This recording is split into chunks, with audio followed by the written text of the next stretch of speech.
मत्ती अध्याय 5। यीशु का पहाड़ी उपदेश। वह भीड़ को देखकर पहाड़ पर चढ़ गया और जब बैठ गया तो उसके चेले उसके पास आए और वह अपना मुंह खोलकर उन्हें ये उपदेश देने लगा।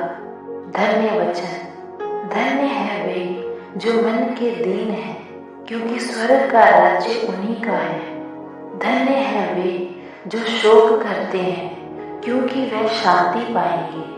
धन्य है वे जो नम्र हैं, क्योंकि वे पृथ्वी के अधिकारी होंगे। धन्य है वे जो धार्मिकता के भूखे और प्यासे हैं, क्योंकि वे तृप्त किए जाएंगे।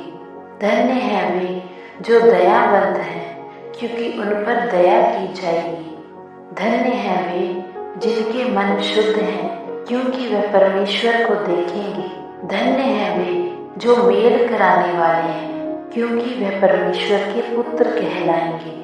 धन्य है वे जो धार्मिकता के कारण सताए जाते हैं, क्योंकि स्वर्ग का राज्य उन्हीं का है। धन्य हो तुम जब मनुष्य मेरे कारण तुम्हारी निंदा करें और सताएं और झूठ बोल बोल कर तुम्हारे विरोध में सब प्रकार की बुरी बात कहें।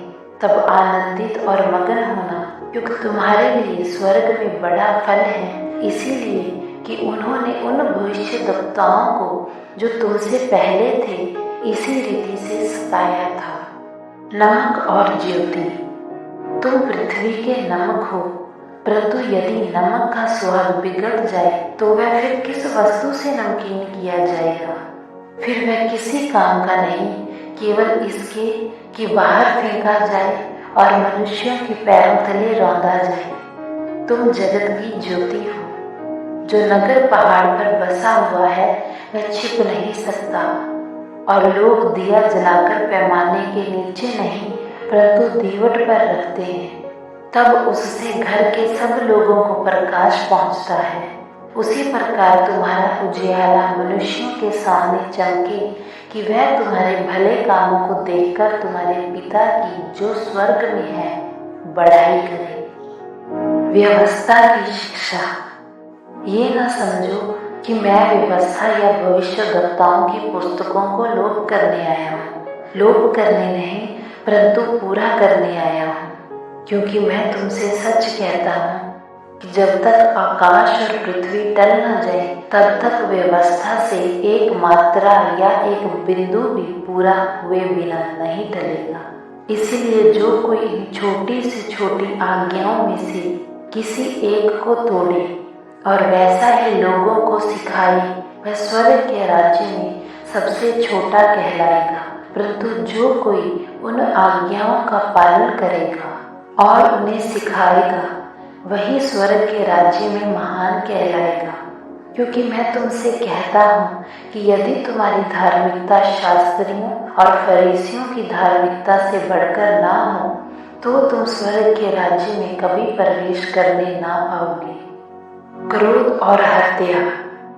तुम सुन चुके हो कि पूर्व काल के लोगों से कहा गया था कि हत्या ना करना, और जो कोई हत्या करेगा वह कचहरी में दंड के योग्य होगा।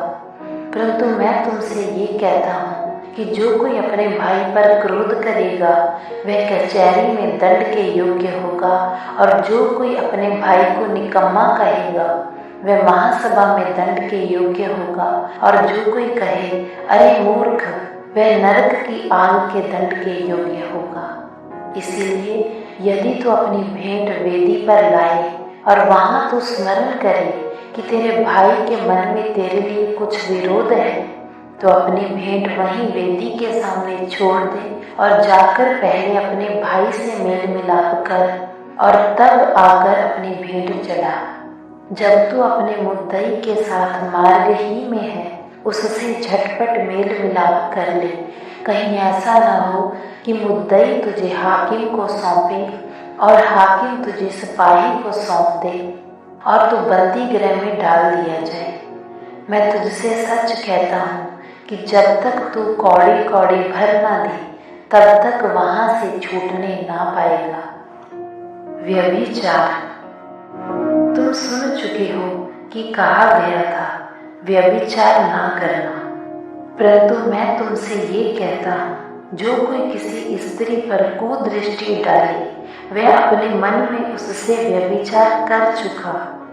यदि तेरी दाहिनी आंख तुझे ठोकर खिलाए तो उसे निकाल कर फेंक दे, क्योंकि तेरे लिए यही भला है कि तेरे अंगों में से एक नष्ट हो जाए और तेरा सारा शरीर नरक में ना डाला जाए। यदि तेरा दाहिना हाथ तुझे ठोकर खिलाए तो उसको काट कर फेंक दे, क्योंकि तेरे लिए यही भला है कि तेरे अंगों में से एक नष्ट हो जाए और तेरा सारा शरीर नरक में ना डाला जाए। तलाक। ये भी कहा गया था, जो कोई अपनी पत्नी को तलाक देना चाहे तो उसे त्याग पत्र दे। परंतु मैं तुमसे ये कहता हूँ कि जो कोई अपनी पत्नी को व्यभिचार के सिवा किसी और कारण से तलाक दे तो वह उससे व्यभिचार करवाता है, और जो कोई उस त्यागी हुई से विवाह करे वह व्यभिचार करता है। शपथ। फिर तुम सुन चुके हो कि पूर्व काल के लोगों से कहा गया था, झूठी शपथ ना खाना, परंतु प्रभु के लिए अपनी शपथ को पूरी करना।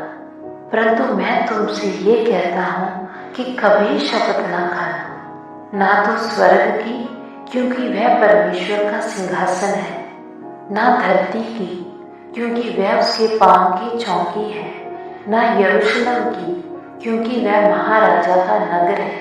अपने सिर की भी शपथ ना खाना, क्योंकि तू एक बाल को भी ना उजला ना काला कर सकता है। परंतु तुम्हारी बात हाँ की हाँ या ना की ना हो, क्योंकि जो कुछ इससे अधिक होता है वह बुराई से होता है। प्रतिशोध। तुम सुन चुके हो कि कहा गया था, आंख के बदले आंख और दांत के बदले दांत।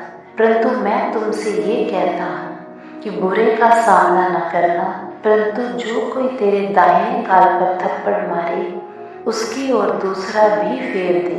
यदि कोई तुझ पर नालिश करके तेरा कुर्ता लेना चाहे तो उसे दोहर भी ले लेने दे। जो कोई तुझे कोस भर बेगार में ले जाए तो उसके साथ 2 कोस चला जा। जो कोई तुझसे मांगे उसे दे, और जो तुझसे उधार लेना चाहे उससे मुंह ना मोड़। शत्रुओं से प्रेम। तुम सुन चुके हो कि कहा गया था, अपने पड़ोसी से प्रेम रखना और अपने बैरी से बैर।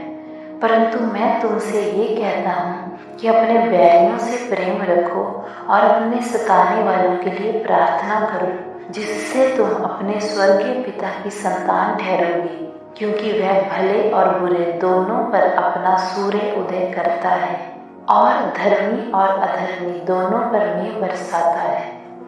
क्योंकि यदि तुम अपने प्रेम रखने वालों ही से प्रेम रखो तो तुम्हारे लिए क्या फल होगा? क्या महसूल लेने वाले भी ऐसा ही नहीं करते? यदि तुम केवल अपने भाइयों ही को नमस्कार करो तो कौन सा बड़ा काम करते हो? क्या अन्य जाति भी ऐसा नहीं करते? इसीलिए चाहिए कि तुम सिद्ध बनो, जैसा तुम्हारा स्वर्गीय पिता सिद्ध है।